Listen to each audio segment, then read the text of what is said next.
Supreme court ने आज ऐतिहासिक फैसला सुनाया है। चीफ जस्टिस डीवाई चंद्रचूड़ की अध्यक्षता वाली 7 जजों की संवैधानिक पीठ ने अनुसूचित जाति जनजाति श्रेणियों के लिए उपवर्गीकरण को मान्यता दे दी है। वहीं इस मामले को लेकर ज्यादा जानकारी के साथ हमारे संवाददाता गोपाल कृष्ण ने खास बात की याचिकाकर्ता विवेक शर्मा से। आरक्षण के तहत आरक्षण को उपवर्गीकृत करने का सुप्रीम कोर्ट के संवैधानिक पीठ ने हरी झंडी दे दी है। यह फैसला 6-1 से आया है। इस पर बातचीत करने के लिए हमारे साथ मौजूद हैं याचिकाकर्ता के वकील डॉक्टर विवेक शर्मा। आइए इनसे बात करते हैं। सर, जो यह फैसला दिया है, इस फैसले का क्या मतलब समझा जाए? मैं आपको बताता हूँ। मैं आपको बहुत शॉर्ट में इसके बारे में बताता हूँ कि मेन इशू इस मैटर में क्या था।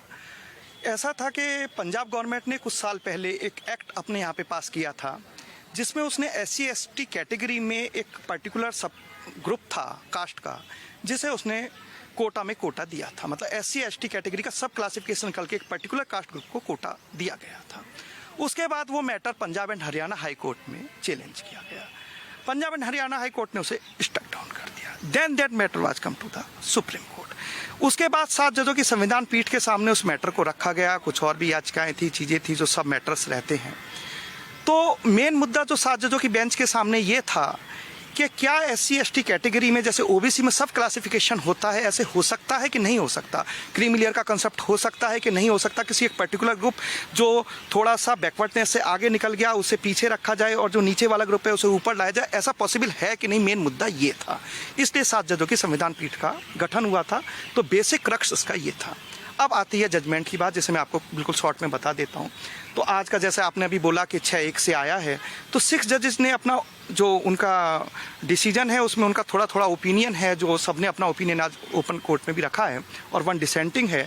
तो मेन उसमें जो जजमेंट आया उसमें मेजॉरिटी का कहना यही है कि सब क्लासिफिकेशन हो सकता है, लेकिन उसके लिए एम्पेरिकल डाटा की बहुत ज़रूरत है कि ग्राउंड पे वर्क किया जाए, साइंटिफिक वे में डाटा को कलेक्ट किया जाए कि अगर पर्टिकुलर ग्रुप SC/ST कैटेगरी में बैकवर्ड रह गया, जो पूरा का पूरे को हमने एक माना, और एक पर्टिकुलर ग्रुप बैकवर्ड है, तो पहले आप डाटा कलेक्ट कीजिए उसका साइंटिफिक वे में।